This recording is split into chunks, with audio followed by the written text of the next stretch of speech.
Okay. How are you today?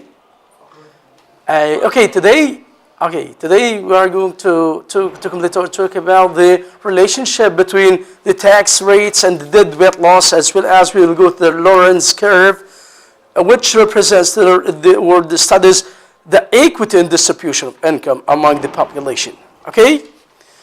As you remember, in the last class we studied how to determine the government revenue of tax and the deadweight loss. According to our assumption here that the government imposed a tax, or the tax was or equals 100 units. So this is the original equilibrium, and the government imposed a tax by 100 units.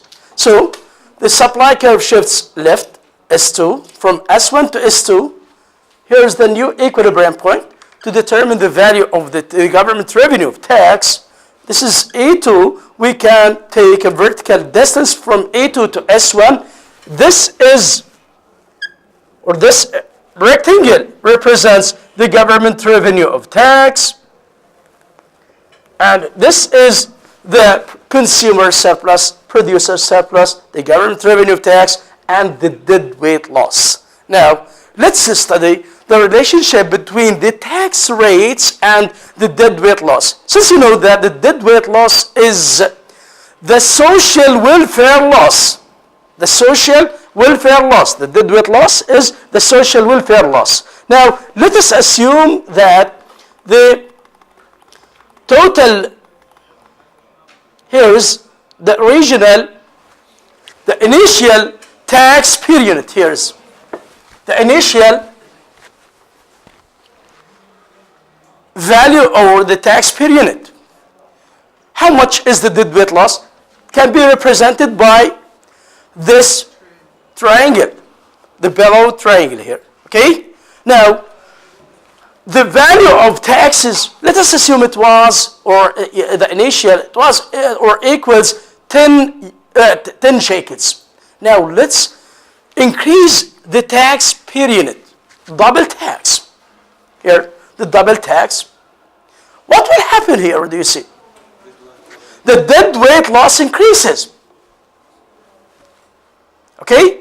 As the tax increases here, which means if this is the original supply curve, when when tax rate was 10 units, supply shifts left. This is the second is 2, and this is here's the deadweight loss. Now the government imposed a double tax. What will happen here? Supply shifts left, it's a 3, and this is here's the deadweight loss. What do you see? As the tax increases, or we have a double tax here, deadweight loss increases, as you see. What else? Let's compare the change, or the compare the change in taxes and the change in the deadweight loss. As you see, doubling the taxes causes the deadweight loss to more than double. As you see, here's the region doubling taxes. Doubling taxes leads to or causes the deadweight loss to increase or to more than double. What about the triple here? This is the original initial situation. Triple tax here. As you see, for triple taxes here causes the deadweight loss to more than triple. Okay? What is the relationship? So here we can say that when the tax increases, the deadweight loss rises even more. Here we have a positive relationship between the deadweight loss and the tax size or the tax rate. There's a positive relationship, as you see. As the tax rate increases, the deadweight loss increases. But since you know that the increasing taxes, the deadweight loss rises even more. Okay? What else here? Implications. When tax rates are low, let us assume that the tax rate is low. The raising or increasing them does not cause much harm. And lowering them does not bring much benefit. Let us assume that the tax rate was low. Let us assume the tax rate equals 5%. It's low. Raising the tax rate to 7% doesn't cause more or much harm. There are a little bit impacts on the community because the tax rate is low. So this does not cause no negative impacts.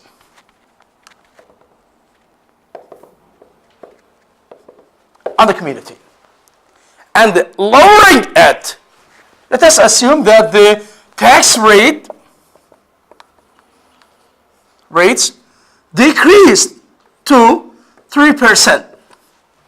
This does not bring much benefits for the community.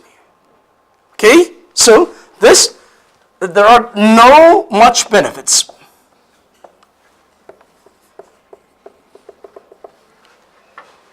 But if the tax rate was high, at the high level of tax rates, let us assume that the tax rate was 50% instead of 5%. It's too high here. Increasing the tax rate to 70%, raising them to very harmful for the community, as the tax rate is at the high levels here.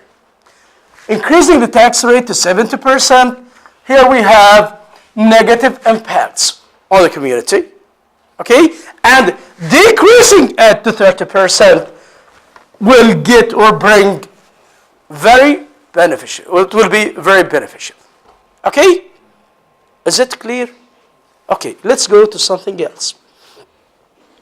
Let's go to study the relationship between the revenue and the size of tax rates, or the tax rates or the size of taxes. Let us assume that here is the initial tax period. When the tax is small, increasing it causes tax revenue to rise. Here's tax rate is small, and here is the government revenue of tax. Okay, let us increase the tax rates. Let us increase the tax rate here. What will happen to the government revenue of tax? Increases, because this is the area. You see, the double tax increases or leads to an increasing in the government revenue tax. The original government revenue of tax was represented by this area. Now, doubling taxes leads to increasing the government revenue tax. Okay? What about this occurs when the tax is small?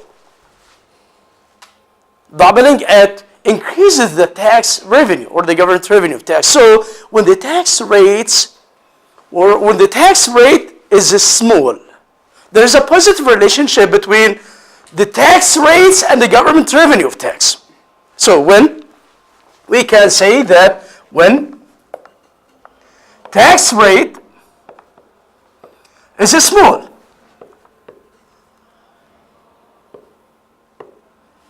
increasing the tax rates leads to increasing the government revenue tax.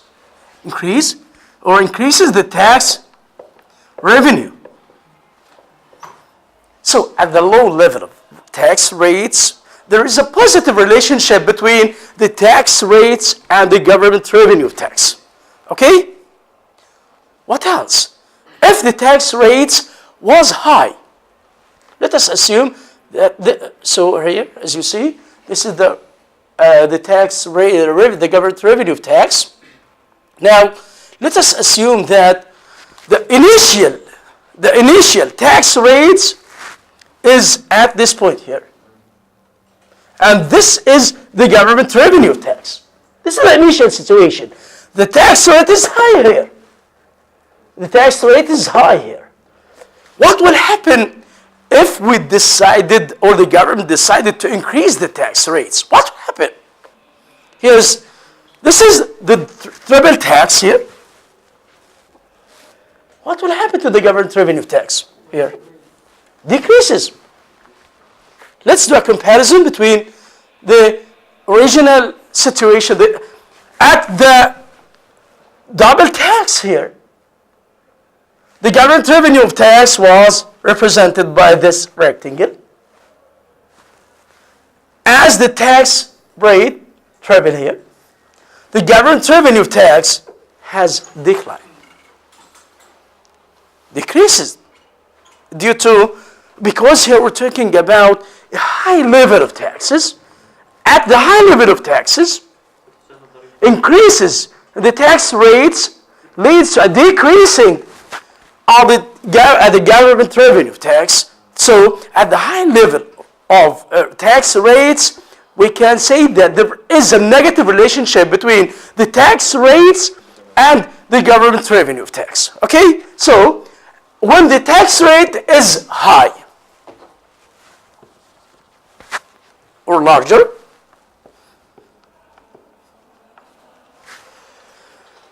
as the tax rates increases, the tax revenue goes down. So at the high level of tax rates, there is a negative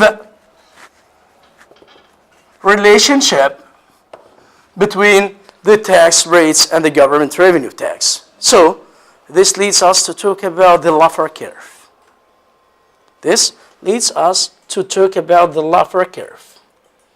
The Laffer curve shows the relationship between the size of the tax and the tax revenue, or the government revenue tax. Okay? It can be shown as follows here. The tax revenue and the tax size.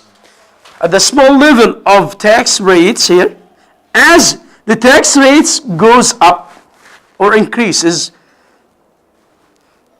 what will happen to the tax revenue or revenue tax? Increases.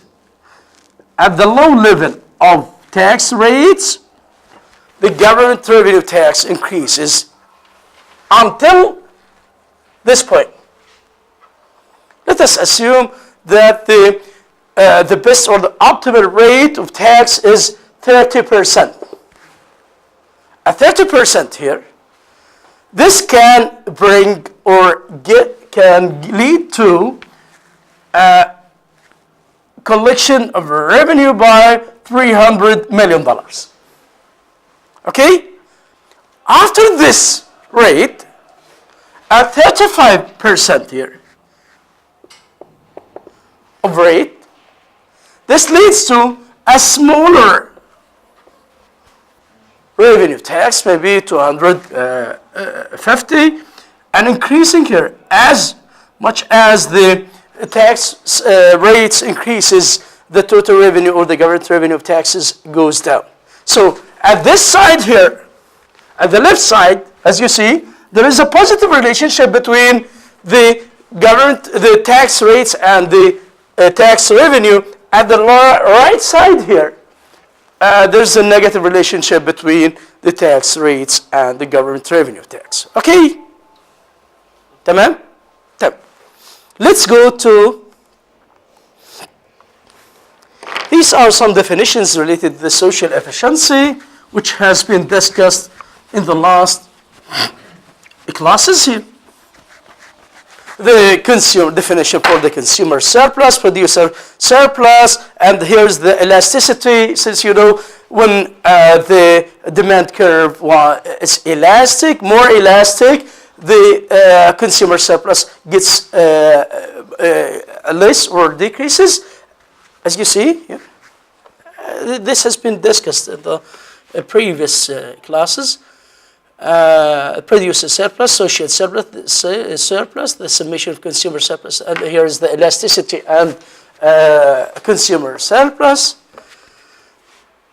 I will go to something else. Here is the definition for the deadweight loss, the social welfare loss. Let's go to Lorentz curve and equity. Lorentz curve and equity.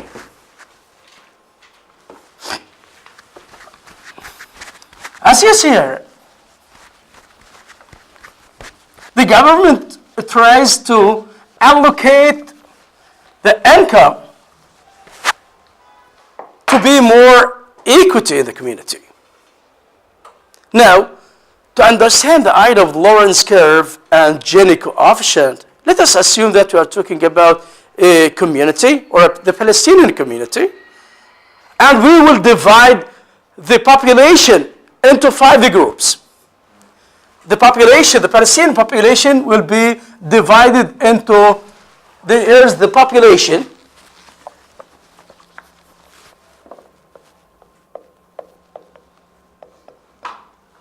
And the percentage.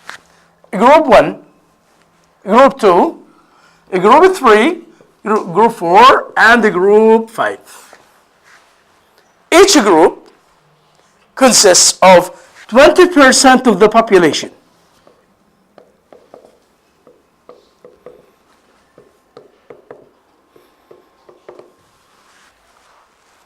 Group 1, Group 2, 3, 4, 5. So the total population here is 100%. Okay? Now, the equity and distribution of income occurs when a Group 1 gets a 20% of income. A Group 2 gets a 20% of income. A Group 3 gets a 20% of income. Group 4, 20% of income. 20% of income. This is the income allocation. If this case occurs, in this case we can say that there is an equity in distribution of income. When 10% of population gets 10% of income, there is an equity in distribution. When 30% of population gets 30% of income, here we can talk that there is an equity in distribution of income. Actually, this case is rare. This case is rare. So let us assume that the allocation we have, the national income of, here are the allocation population. They are divided into 5 groups, okay? And the income, the total national income, the gross national income, the national income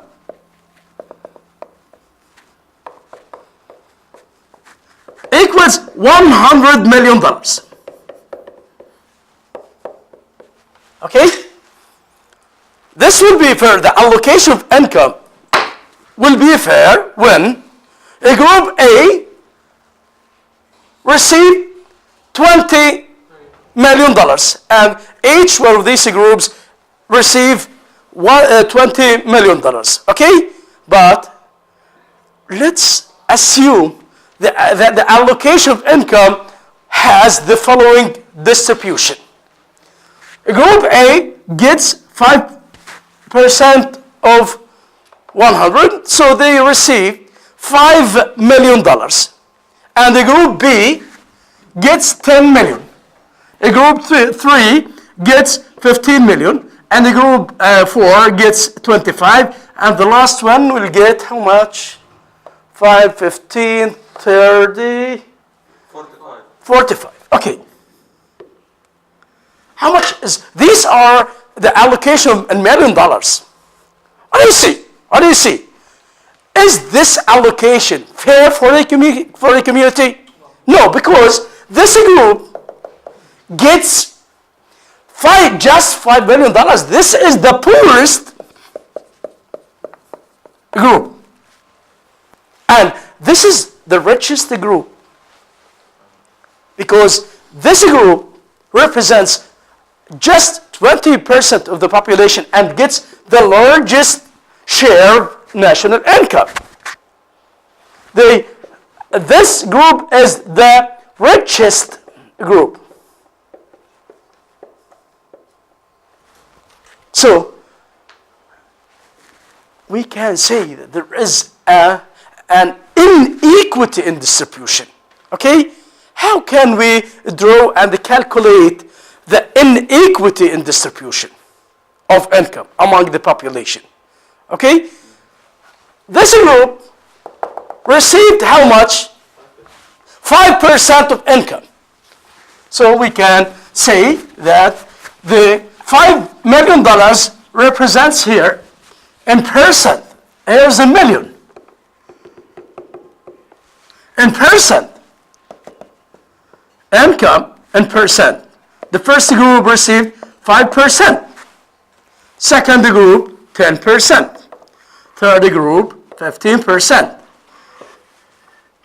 25%, 45%. Because 5 million over 100 million, just, it can be calculated as just represents 5%. Okay? Now, Lorenz curve studies or represents the distribution of income. It expresses the relationship between cumulative percentage of population and cumulative percentage of income. Okay? Now, to understand the idea well here, we will study or measure the income distribution. Here's the example here. What do you see? And this is scheduled here. Populations in million. Income allocation in percentage here. We have 5 groups. Group A, B, C, D, E. The first group represents 20%. All these groups represents 20%. Okay, we have to determine the equity and distribution for income in this community. We have to calculate the accumulated or the cumulative population and the cumulative of income and percentage. So let's calculate the cumulative of population here. 20%. Then a 20 plus a 20, 40%. A plus a 20, 60%. A plus a 20, 80%. And a plus a 20, 100%. Okay? What about the allocation of income? 5%. A plus 10, 15%. A plus 15, 30%. A plus 25, 55%. A plus 45, 100%. These are the accumulated income and percent and the accumulated population. Okay? Let's go to here, as you see, the allocation of accumulated income and accumulated population in persons, you see. Finally here, the total population is 100%. The total national income will be 100% as well. Now, this is the perfect equality. This is the perfect equality line. Because 10% here, as you see, in the horizontal axis, we have the percentage of population, the percentage of families. And in the vertical axis, the percentage of income. When 20% of population gets a 20% of income, and 40% of population gets 40% of income, when 60 gets 60 and 80 gets 80, in this case, we can say that there is what? There is an perfect equity in distribution of income. Okay? But this is not, occurs always. Yes. So, if we connect the points here, we will reach to the perfect equality. Okay? Let's come back to the case, the last case. According to our assumption, the first group, which represents the 20%, gets how much? 5%. Good? Hey, let's come back to the example. If you remember, the first group, 20% gets at 5 here. And then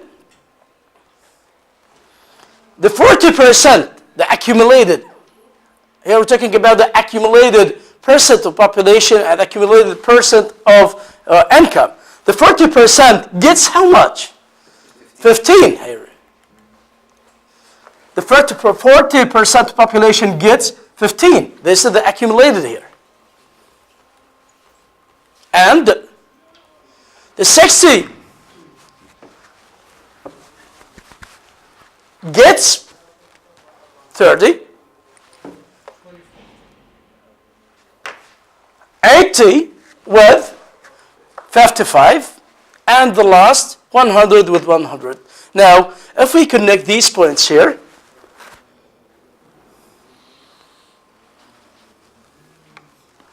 we will reach to the Lorentz curve, which represents the equity and distribution of income at the community.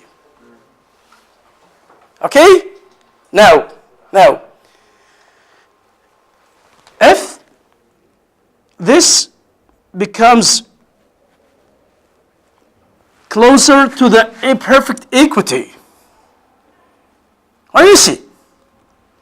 It becomes more equity.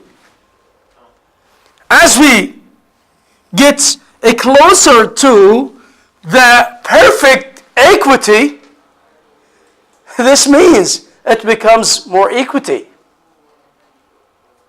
Where's the 100% equity in distribution of income when the Lorentz curve located above the perfect equality curve? In this case, we can say that we have 100% equality or equity in distribution of income. As the area below the Lorentz curve gets larger, this means the more inequity of distribution of income for this community. Smooth? Okay, so as you see here, this is the Lorentz curve. This represents the actual distribution of income. Lorentz curve here represents the actual distribution of income, and this is the perfect equality. How can we measure the equality and distribution of income for the community? This is a banana here. Looks like a banana. Yes, as the banana here gets larger, this means that we have larger inequality distribution of income. Here, as you see, yes, the size of the banana shows the degree of income inequality. As the banana becomes more bigger or larger, the inequality gets larger. As you see, we can calculate the inequity in distribution by a coefficient or an indicator which is a Gini coefficient. Gini coefficient. Gini coefficient, here we have two areas, A and B.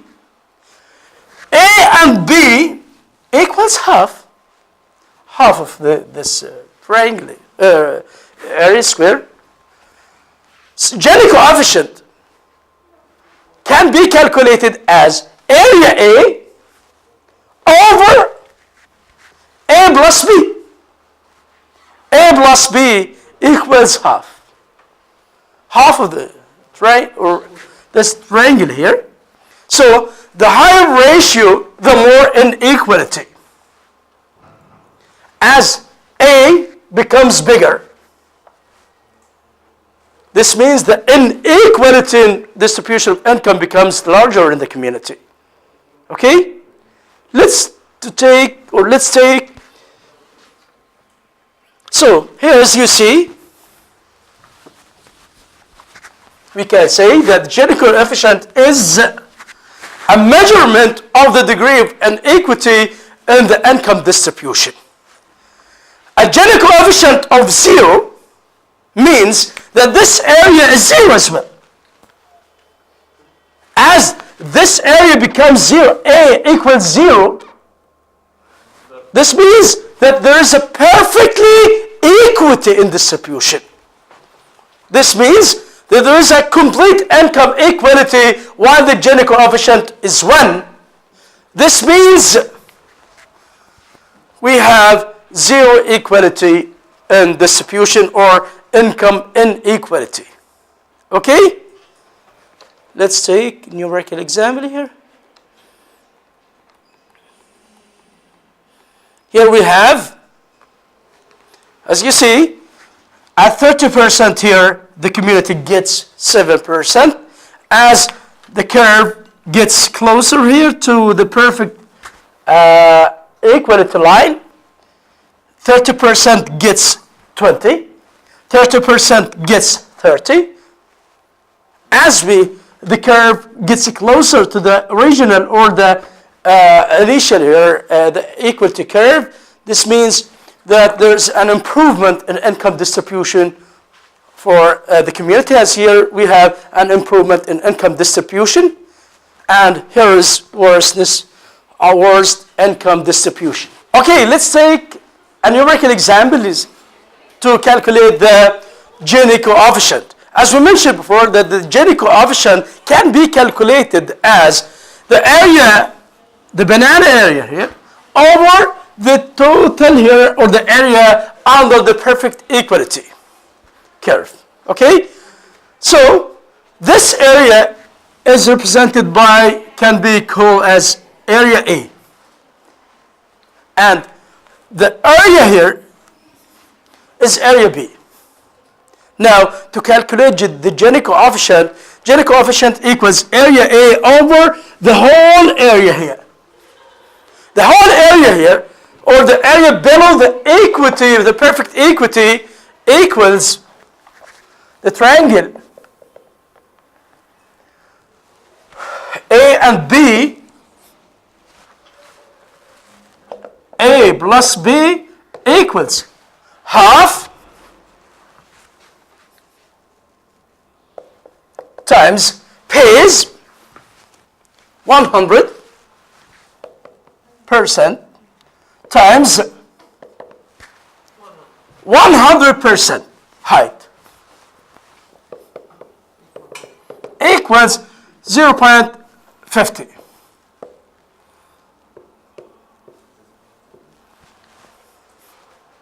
This is the whole area under the perfect equality.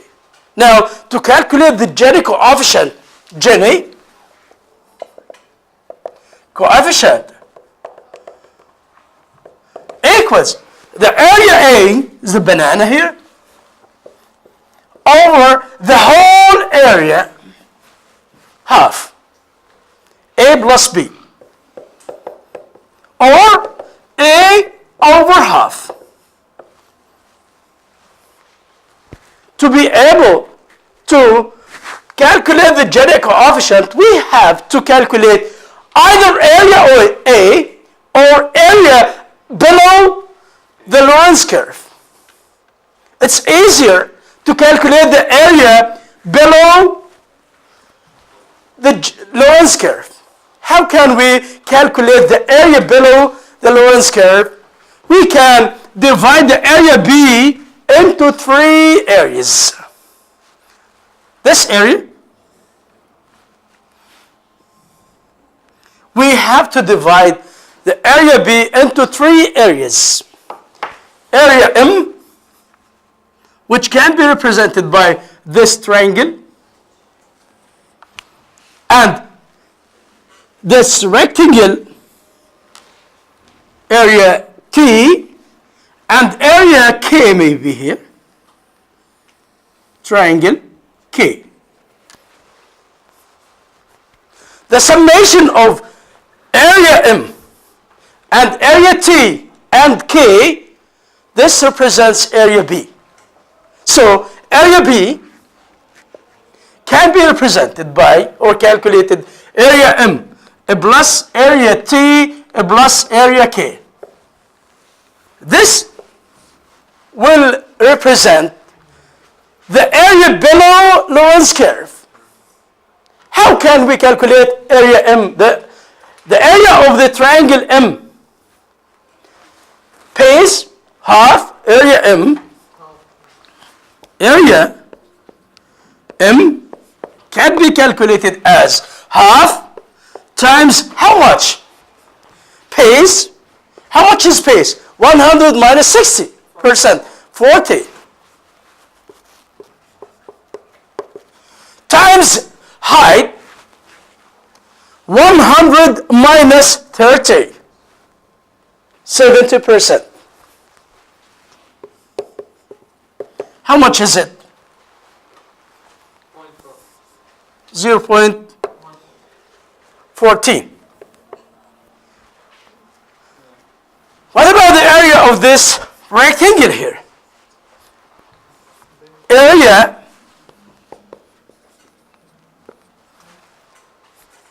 T equals height times base. How much is it? 40% times 30. 40% times 30% equals 0. How much? 12. Sorry? 12. Okay, what about area K? Equals the area of this triangle, half times base times height times base, 60%, times height, 30%.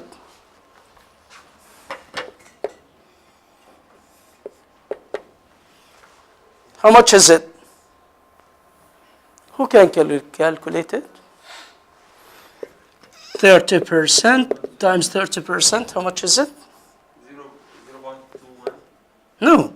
109. 0.9. So, the area, the total area here below the Lorentz curve can be calculated as the area below the Lorentz curve equals the total area, the whole area below Lorentz curve equals 14 plus 0.12 plus 0.09 equals how much? 0.35. This is what? This is the area below Lorentz curve. Area B. The mainly, it's area B. Area B. Area B here, which is M plus T plus K, equals how much? 0.35. As the whole area, A plus B equals 0.5 or 50%. How much is the banana here? A. So A equals area A equals half minus B. A minus, sorry, area A equals the whole area, 0.5, minus the area below Lorentz curve, 0.35, equals 15%. This is area A. So how much is the Gini coefficient? 15 We will calculate it. So Gini coefficient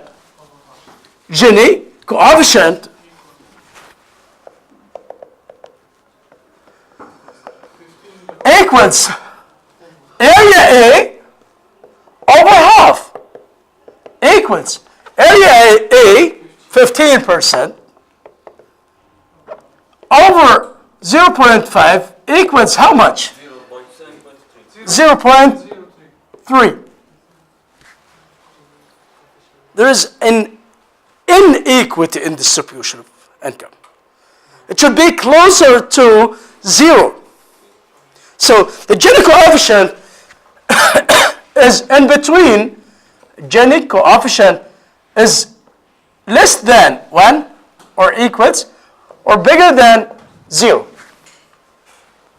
or in between. Okay? يعطيكم العافية.